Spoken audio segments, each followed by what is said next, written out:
Hey guys, this is Diesel from Imagine Your Goddess, bringing you another deck profile. This is one of the ones I've slightly updated with the new stuff from SKL. This is Lumia. Lumia, the creator of Hope. Just to talk about Lumia for a minute, on the front, she costs 3 to J activate, 1 and 2 white, or she costs 1 white only if you control Almirius. So she's really cool to flip, really easy usually, and her activate ability is gain 300 life. You'll almost never use that, but sometimes you might use it right before you J activate her. But this deck relies heavily on her getting over to Lumia and being able to be safe, and sometimes you can't protect her if she gets tapped. So on her other side, she's a 1,000/1,000 that once per turn can play a card from out of game. Then you can also pay 0 if you have no cards out of game to remove 3 cards from game and play them. Or move 3 cards from game face down. So it gives you 3 extra cards basically in your hand. Now the downside to this is that you cannot use enter keyword abilities from cards that get pulled from play. You can, however, use the new enter the field abilities from SKL. So sometimes you'll see that and sometimes you won't. Let me just show you what's going on stone-wise. We've got 1 Almirius, let people fly, 1 little red in order to make numbers hit. I usually call white, but I could call green and it would be okay. I run 4 green blue stones, you'll find out why, and I run 4 green white stones.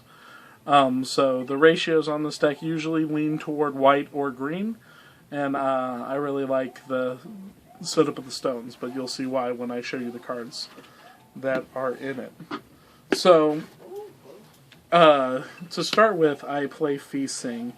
And like I said, you're not able to get her ability off from out of play.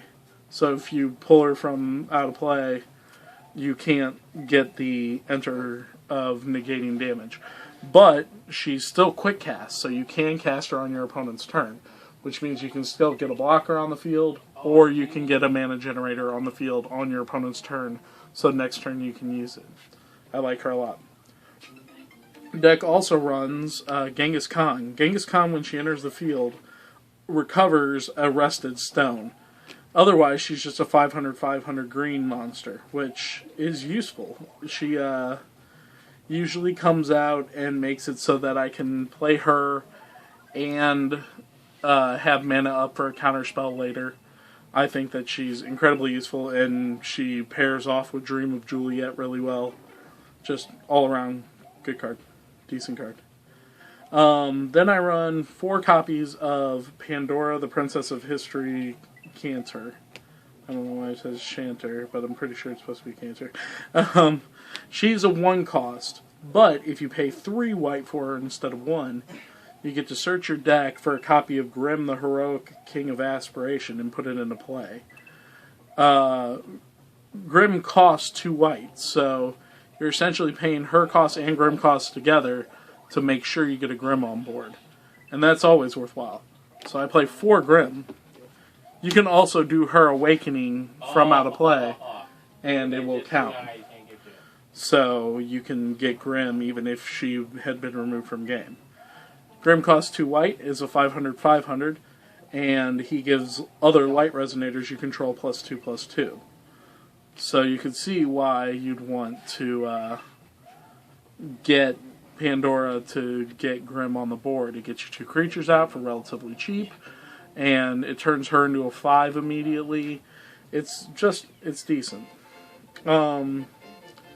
As far as other creatures, I have a few copies of Abel. And Abel's ability is he's 1 and 2 white. Or you can incarnate 2 light resonators rather than paying his cost. And you can do that whether or not he's in your hand or removed from game. He also has an Awakening Enter keyword ability, which means it only works from hand. Pay 4, 2 and 2 white, and destroy all other resonators except for him. this is a really good way to level the playing field. So early in the game, you're just trying to get your mana base up, and you're trying to do canceling and making sure things don't go through. But you let a couple of your opponent's little things through because you just don't care. And then eventually you slap down this Able and it equalizes the board in your favor. So I also run Jeanne d'Arc, the Awakening Purity. She is a 3-cost that prevents the damage, the first damage per turn dealt to a human or fantasy. And you can pay 4 white for her instead, so that you can play a fantasy non-spell card from your hand to the field, which means a fantasy Resonator. So, in that vein, I run 2 copies of Purple Mist Dragon, Thousand Shroud Flying. Okay? Now, while she can't get it if she's removed from game, if you pay 4 for her and get her and Purple Mist on the board from 4 white mana, that is absolute plussing. And Purple Mist is so hard for your opponent to get rid of that it's foolish not to try. Oh my god! Finally, for creatures, I run 4 copies of Gretel. You may have noticed that 8 out of my 10 stones are wind stones, and Gretel gets them out on the board quite nicely. I have experimented slightly with Blessing of Yggdrasil. I might go as far as running 2 of these and 2 Blessing of Yggdrasils, but having the mana coming out tapped is it's almost worse to miss a Gretel, or it's almost worse to get Blessing of Yggdrasil off and get Almerius into play tapped than it is to miss Almerius with a Gretel trigger. So, I don't know which one I like better, but right now I'm keeping it at 4 Gretels. And that is the Resonator portion of this deck. The rest of the deck is Interesting Control. And I made this deck originally because I wanted to get use out of this card. I run 3 copies of Liberate the World. Liberate the World is a 2-cost instant, both green, and you look at the top 3 cards of your library, put one of them in your hand, and the other 2 out of play. But since you're running Lumia, that doesn't mean those cards are gone forever. You actually get a chance to pull those cards out from out of play and use them again.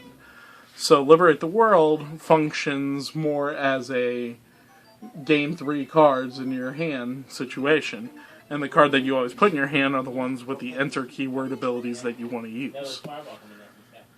Then I use 2 copies of Zeke's. And I know that seems low, but I like Zeke's, but I have other slots that are taken, and it just isn't as necessary if you're going to run Able to board wipe anyway.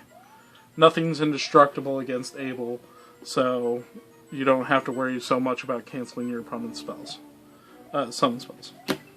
I run 2 copies of Law of Silence, just to give that extra oomph against decks that are trying to spam spells toward the end of the game. You say, you can't cast spells. I run 3 copies of Keen Sense. These used to be Absolute Cake Zones. I switched it because I love the Destroy a Standby card. It works really good against Rezard. I think Lumia, or Kaguya is going to see some play in the future. I think Valentina is going to run some standbys. So I really like the notion of using Keen Sense instead. I run 3 copies of Dream of Juliet. Dream of Juliet is a great protection card, a great draw card, and if your opponent's playing additions, a great way to destroy additions. It's a very utility-based card, and in a deck where you get to play cards from out of play, having utility is a great thing. A lot of times I might use an out-of-play Juliet just to draw a card. I still gained everything off of that. It's all pluses. Finally, I run 2 copies of Rapid Growth. Rapid Growth is a new card from SKL. It's a 1-cost instant, and it gives target creature +4/+4 until end of turn. but it has Remnant, which means you can play this card from the graveyard. If you do, remove it from game instead of putting it anywhere else after it leaves the chase. So, the notion behind this is, you got a decent creature on the board. It can't be Purple Mist, but let's say Gene. And you have a flipped Lumia here. So, I attack with Gene, and my opponent says yes. I pay 1 for Rapid Growth, and give her +4. Then I pay 1 to remove it from game, and give +4. Then I pay 1, using Lumia's ability, to play it and put it in the graveyard, giving +4. And then I pay 1 again to remove it from game again. That gave me 4 instances of Rapid Growth from 1 copy of the card. This means that I can make a whole army of little things bigger, or I can make 1 creature that's not being blocked +16, +16. And that's just going to win. That wins games. And I really like the way this deck functions with the changes that I've made, because it's control based. It really is. But with the Rapid Growths, every once in a while you get a turn where your opponent's like, yeah, I'm going to let that attack through. What's the worst thing that can happen? +16 is the worst thing that can happen. Maybe even +32, depending on how much mana you have lying around, because you play 2 of them. But it wouldn't be 32, it'd be 28. But regardless, it's fun to play. Experiment with it, see if you like it. It's not the absolute most competitive deck, but what I do find is it's very the anti-meta. So when people try to play things to beat Bahamut or beat Blazer, this deck beats those decks rather well.